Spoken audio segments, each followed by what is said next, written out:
Avokat, rihapja e procesit, rihap dhe debatin brenda partive, dy partive.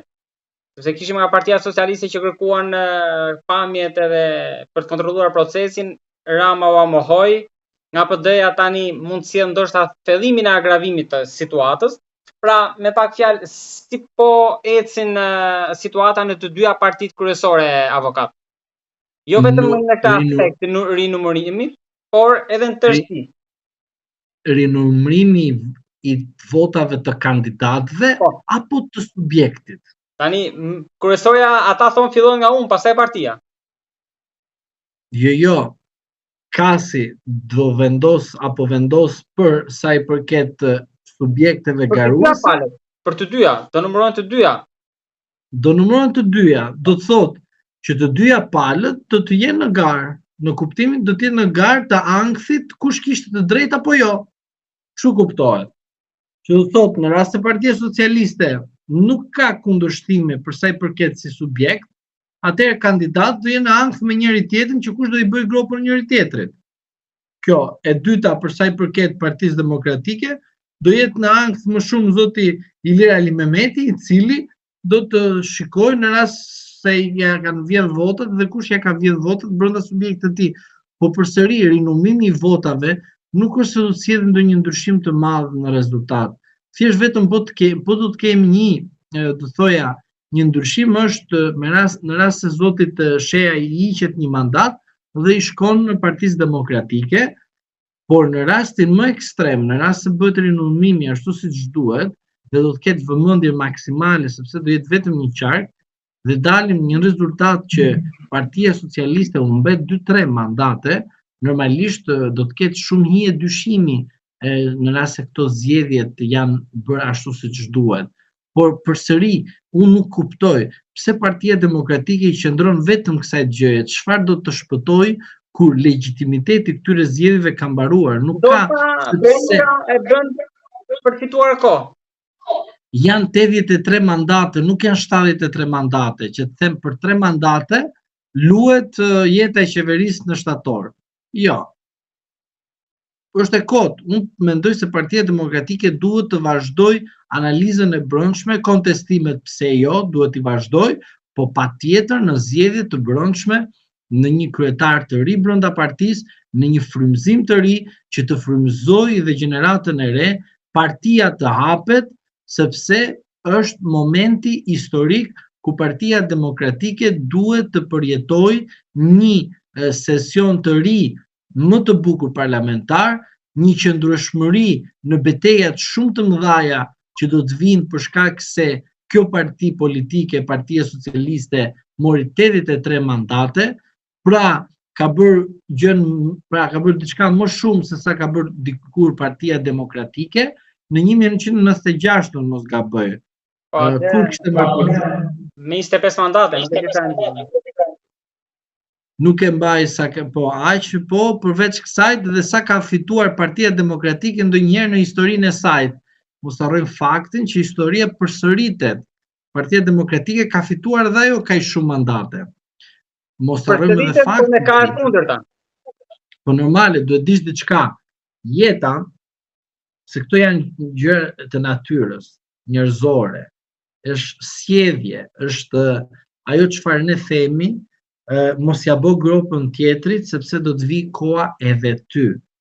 Dhe Partia Demokratike, ose më mirë Partia Socialiste dhe Partia Demokratike dhe anasjelltas gjithmonë kanë qenë lojtar kryesor të vendit për shkak se kanë edhe shumicën në të vendit, pra të popullit shqiptar, elektoratin e tyre, të cilët e bëjnë këtë gjë.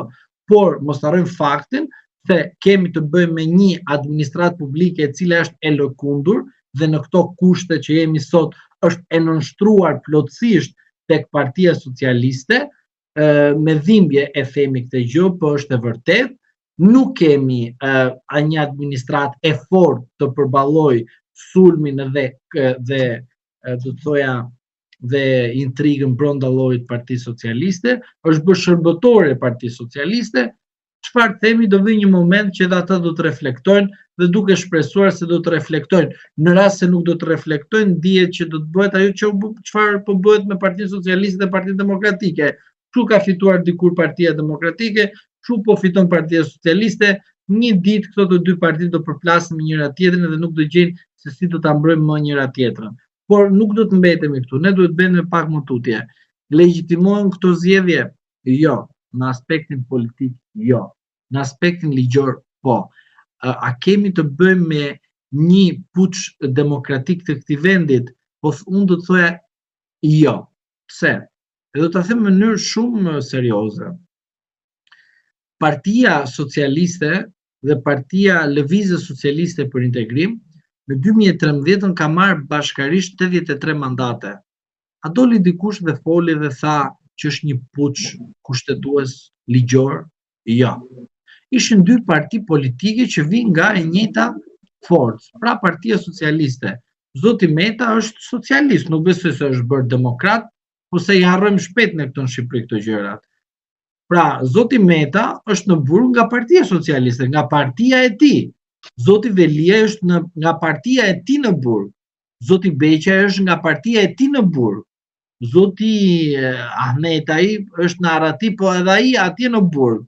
Pra, të gjithë këta që na vinë dhe na bëjnë që kemi një sistem pa drejtësie në këtë vend është pikërisht sistemi të cilën këta kanë ndërtuar dhe këta janë atashuar ndër vitet e ky sistem dhe kur ka ardhur flaka tek këta, fillojnë edhe thonë që këtu nuk ka drejtësi dhe nuk ka demokraci. Kur këta janë ata të cilët e kanë ndërtuar këtë sistem të cilët ne sot përballemi. Pra, në vend të jemi ne, ata të cilët nuk kemi organizatorë dhe themelues të kësaj të padrejtësie dhe të këtij sistemi demokratik me thonjza, vinë këta të cilët e kanë normuar, e kanë ushqyer dhe kanë bashkëpunuar me njëri tjetrin dhe vinë dhe na bëjnë viktimën në këtë situatë. E kuptoni në çfarë situate anormale jemi dhe jetojmë dhe prandaj unë bëj një ftesë dhe një apel të qytetarët. Ruani qetësinë, mos u ndikoni nga faktorë të ndryshëm, sepse unë e di shumë mirë që Zoti Berisha dhe Zoti Rama është deputet dhe nuk i heq asnjëri mandatin e deputetit. Pra ata kanë nga 2008 deri tani që njëri akuzon tjetri për kutitë e votimit. Të dy bashkë kanë bërë kodin zgjedhor, nuk e kanë bërë me mua apo me ty Dylber, as me ndonjë tjetër person. Dhe mos u bëni palë me një parti ose me një kryetar partie që ai e ka bërë kodin zgjedhor. Tjetër të them që nesër ndryshon kryetari i Partisë Socialiste, vjen dikush tjetër, po do reflektoj dhe do ta ndryshoj mendimin dhe qasjen për Partinë Socialiste.